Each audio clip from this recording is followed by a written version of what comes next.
ISL. Hello, everybody.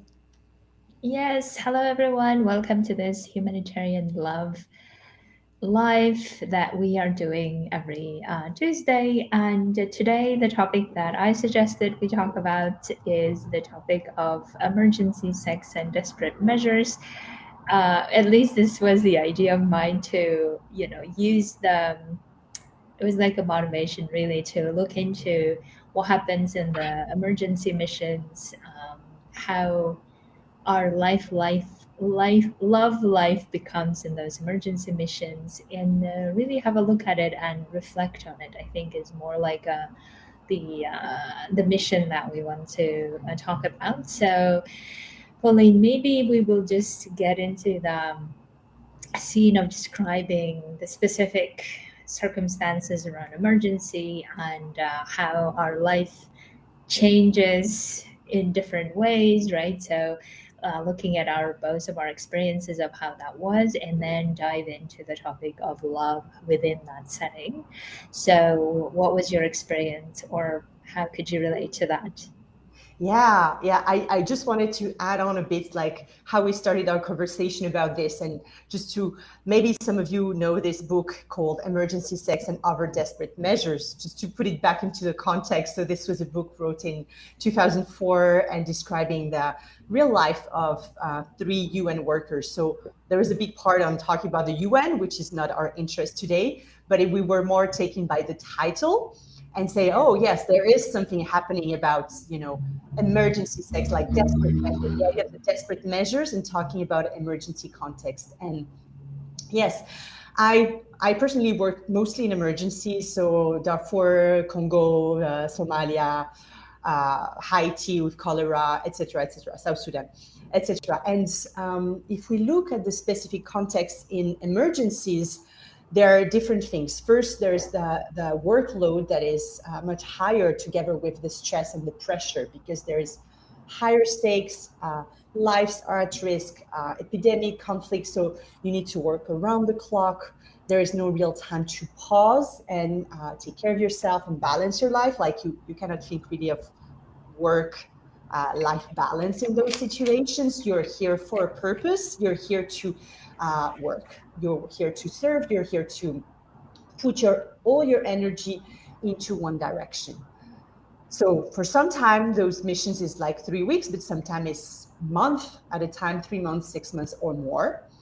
And besides the workload, that is number one, there is often, not always, but often insecurity, like the living conditions are different, whether you're in a conflict zones where there is risk for getting caught in crossfires or kidnapping or bombing or anything.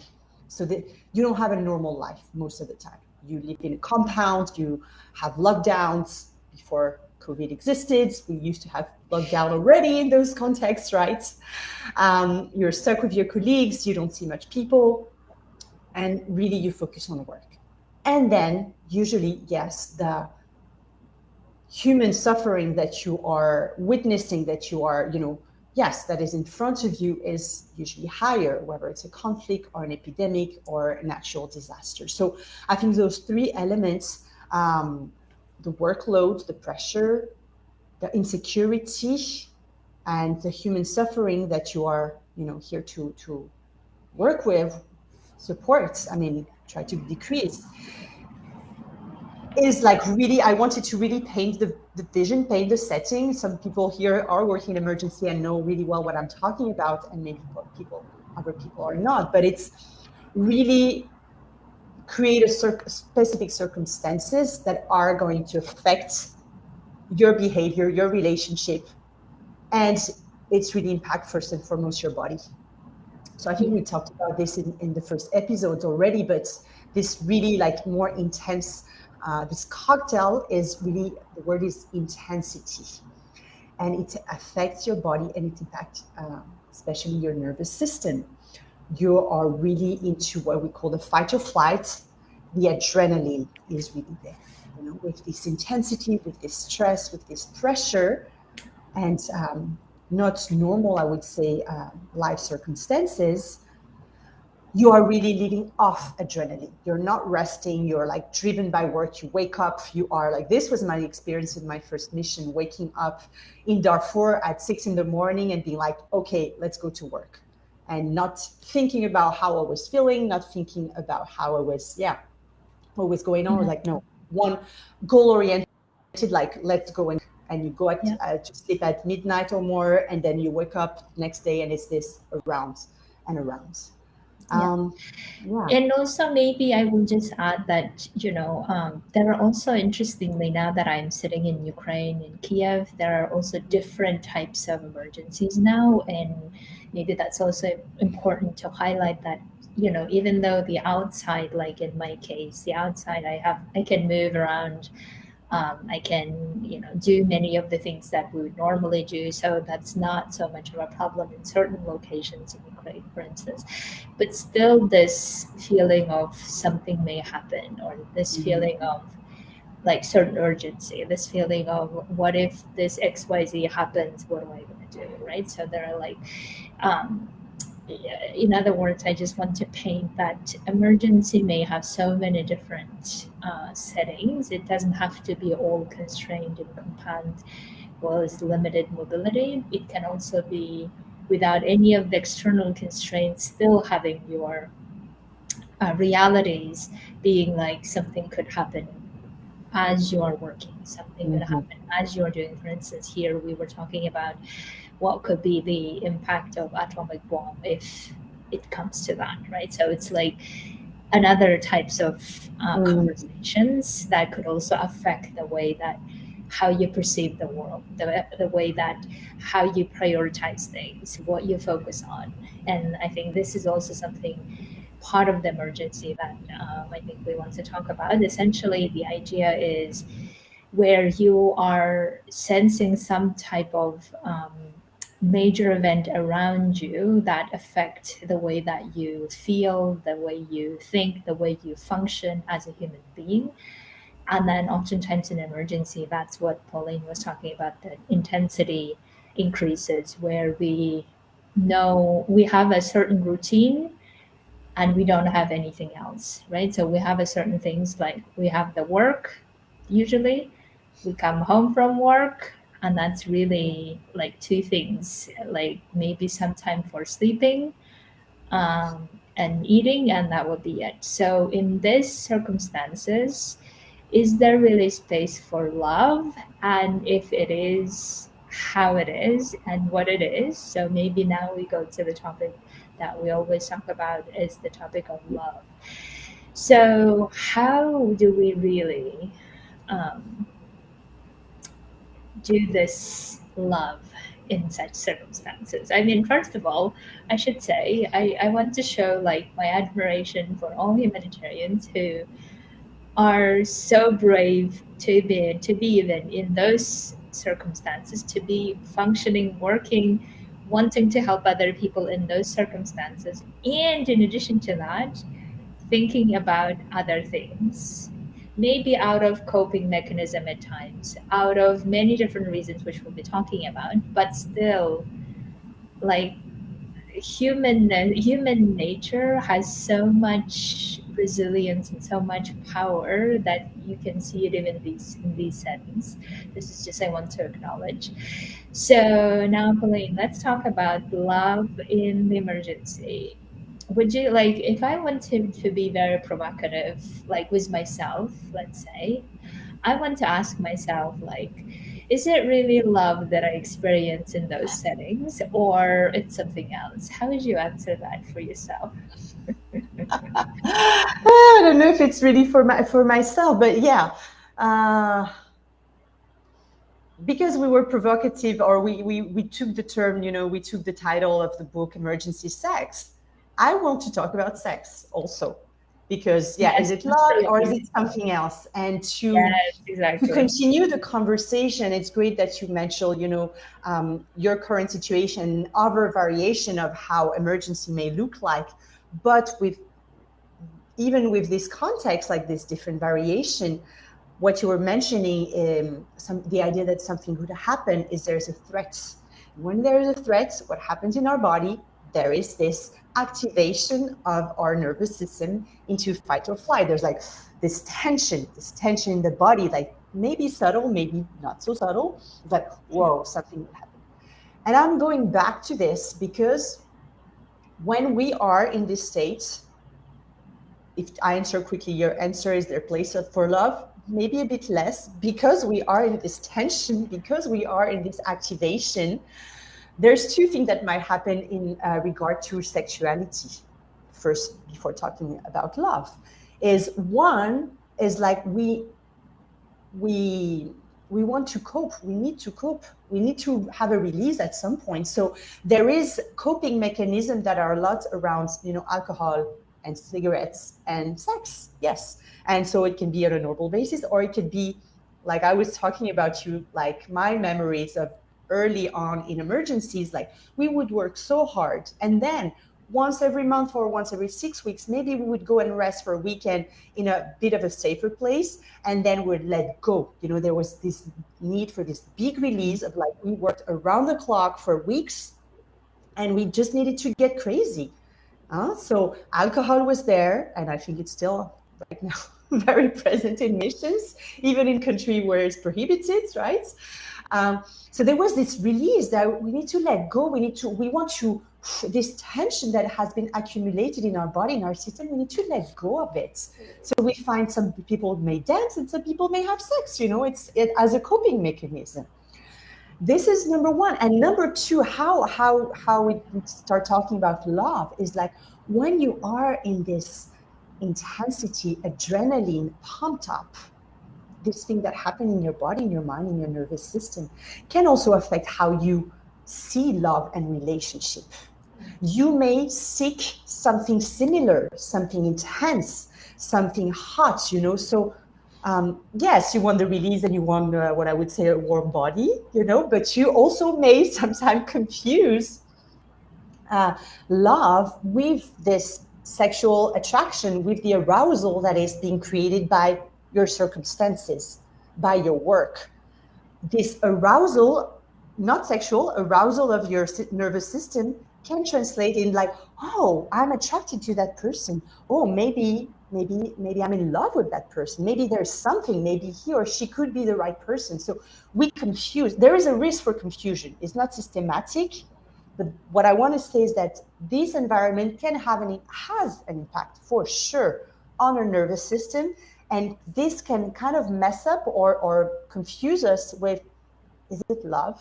Is it attraction? Is it just sexual attraction? What is it really? So this is maybe one first point we want to be talking about. Exactly, yes. And also maybe, obviously everyone answers for themselves what that is the answer, right? So we are in no way wanting to judge any of these experiences or wanting to tell you if it's confusion or not, but just to check in with yourself, because it's such an environment where we are so reactionary because of the nervous system activation, like Pauline was saying, that because we're reacting the whole time, that it's easy to be reacting to every stimulus that comes. I mean, exaggerated obviously, but because we are so in an intense environment that everything else may also be perceived as intense, and then therefore we may not really recognize, is it the intensity that is coming from a genuine love that we're experiencing, or is it because in that moment, because of many other factors playing together, that we are perceiving as love even though maybe it's not. So it's just for you to check in with your own body, with your own self, and reflect on it. And also the other thing maybe is that in those environments we also have this mindset of everything being temporary as well, like it's not important or it won't matter tomorrow, so I may as well. So we have that like mindset as well. So that's why maybe also important to check, is that really the mindset we want to hold on to in that environment? Because everything else is temporary anyway, we understand. But in that love relationship, is that really the approach we want to take starting that relationship if we think it's it's something serious, right? Or if we think it's something that we want to invest in.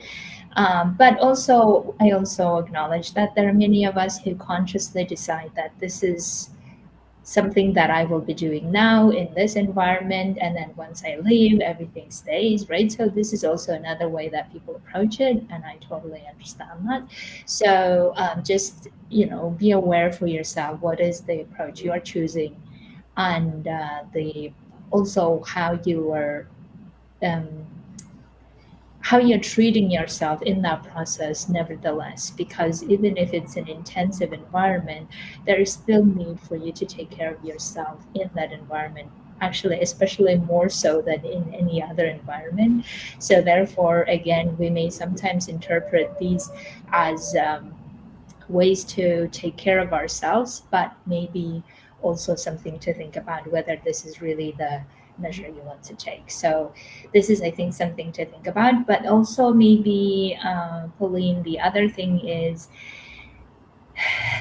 like, I think people have that burnt out experience as well, and then still being in that environment and still continuing um, struggles around love, I think, right? So maybe this is something that we could speak about as well. How, so if your like clients come and say that they have experienced all of this and now they're trying to process some of this, let's say they have come out of this environment, or maybe they haven't, they're still there.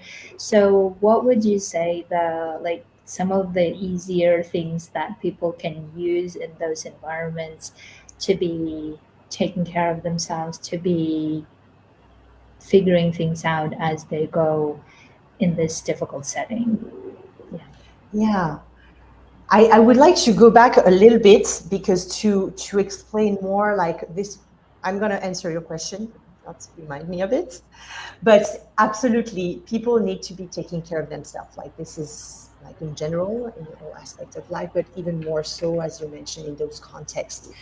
And to go back a little bit, yeah, what we were describing, uh, you just want to be aware that the context has an impact on you. You just want to, if you haven't yet, like really realize the impact that this context has on your activation, right? And know that it can color it, it can taint it.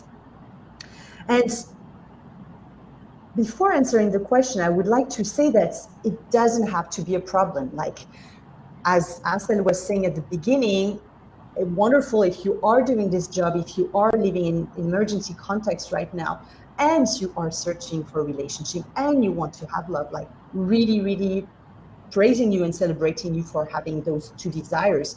And even though we are describing an environment that is intense and sometimes challenging, I want to say that it doesn't have to be a problem. It doesn't have to prevent you to be on that path. So just wanted to add this, but just our purpose here is to point out the impact of what it can have on you, and just for you to have this awareness. Now it doesn't have to be a problem.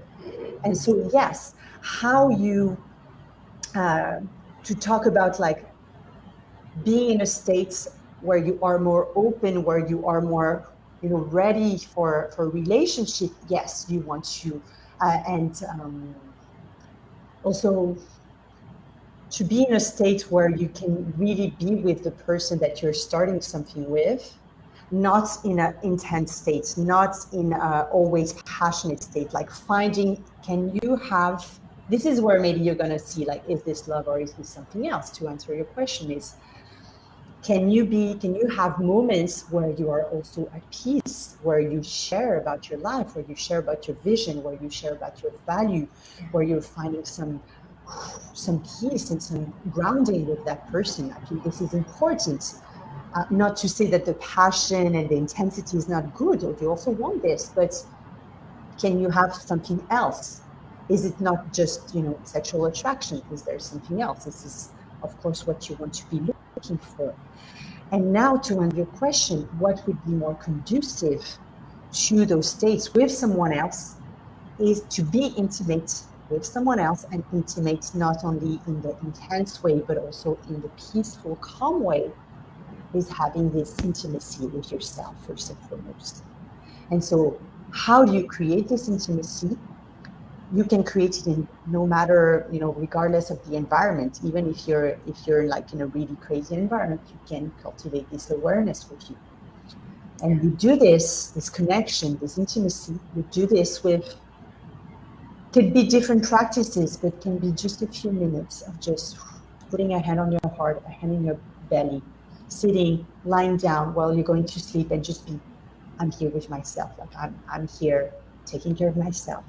I'm allowing myself to be present in my body and just breathing. Like maybe the simplest, if you are not into yoga, into meditation, into more self-development practices, just without thinking like into complicated things, just being with yourself and taking a few breaths to slow down, calm down the nervous system. This is why I talk so much about the nervous system at the beginning.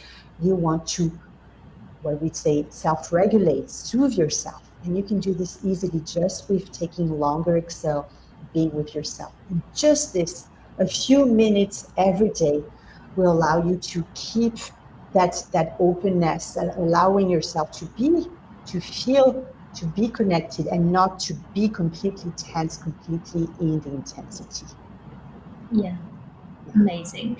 So maybe I could add to that to say that, what always helpful for me is to just um, try to detect what you're feeling, even if you can't name them, or it doesn't really matter. The point is not even that you can name them or you can process them. It's more like paying attention to them, giving attention to them, like Pauline was saying, allowing them to be there, to have them. Because one of the things that I noticed that whenever I do things out of nervous activation, meaning like out of flight or fight or whatever the immediate reaction that I have, right? So it will always present as urgency. It will always present like I have to do it. I have to like go and get it or go and avoid it, right? It will be some sort of a very drastic drama, like in my head sounds like a dramatic, if I don't do it, something worse will happen. If I don't do it, uh, I will lose it, or whatever this sense of urgency there. If that's there, then I know that I'm just trying to react to things. I know that I'm trying to, in that moment, not really think much, but rather react. And that's when I notice that I need to start allowing myself.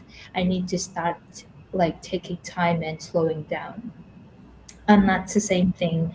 I think that you can try it on. Like you notice for yourself, what is your pattern of like when you are acting without really wanting to act that way. Notice you will always know what is it that you are doing it out of immediate reaction versus thinking the long term, or if we're thinking, is this really what you're wanting or not, right? So you'll always know the difference, I want to say, and Mm. notice that difference within you. And that difference will always tell you that if it sounds like an urgent thing, if it sounds like you can't have it or you can't do without or whatever it is, then it's probably you're reacting and you need to take time to feel, you need to take time to do those things that Pauline mentioned. But if it feels like something very calm and really genuinely wanting, even in those circumstances, you will know that that's something like worth maybe pursuing and exploring and seeing what happens. Because if it's something that we're really genuinely wanting, I find that there is not so much the fear around it. Like we are okay with either way, but we're curious to find out. We're curious to see what happens. We're curious to go about it. So that could be like the things that you can notice within you to see how you function in those circumstances, how you're functioning at work, for instance, and then how you're reacting to things versus how you're proactively doing things and changing things. So the same type of skill sets you can explore for searching for love within those settings if you're searching, or exploring in your relationships within those circumstances. And even if all of that may sound crazy, but sometimes through crazy things we form lasting relationships, right? I mean, how many friendships we have formed, for instance, that came out of going through those difficulties? How many other relationships? I mean, I have personally no example of a love relationship, but I'm sure there are many also love relationship coming out of those experiencing those difficulties, because difficulties also have the the feature of uniting us, to the feature of giving us strength to make us resilient together. So that could also be maybe in some ways very conducive factors to forming relationships. So that's why I wanted to mention this part. Anything else, Pauline, we haven't said that we could, should? I think that's it. Just I want to, yeah, go add on what you say of like this, when you were saying the skill set that we can have in our, in different aspects of our life. Like, yeah, I think this is something that we may be talking about in maybe each of our talk, but this growing awareness, like instead of to allow you that instead of reacting, you respond.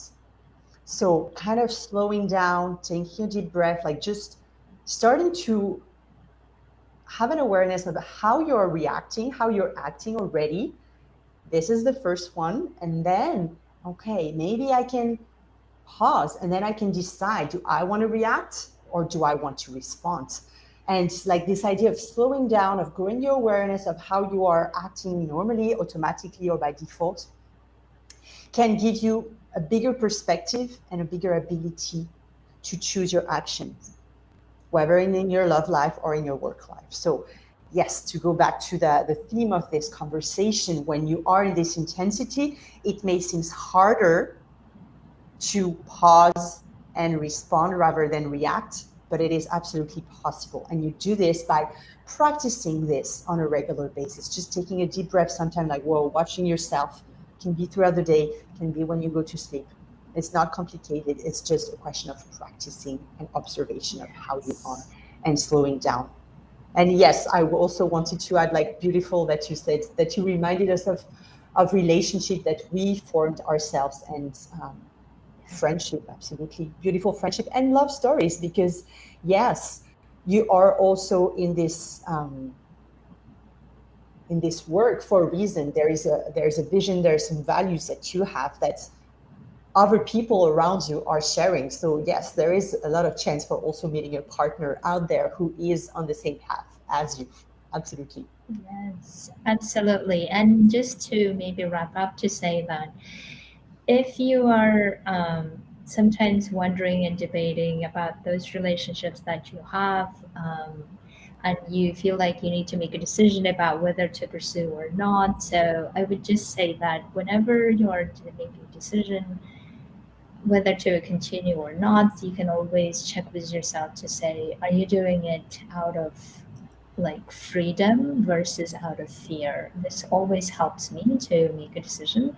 In other words, am I doing it because I'm scared of losing or scared of something, or am I doing it because truly this is what I want to be doing, right? So, and whenever you check with yourself and see what the feeling behind that decision, you can also see that may help you like orient yourself to go in the direction you want to, instead of giving into whatever fear that may be pressuring you to make a decision in that moment.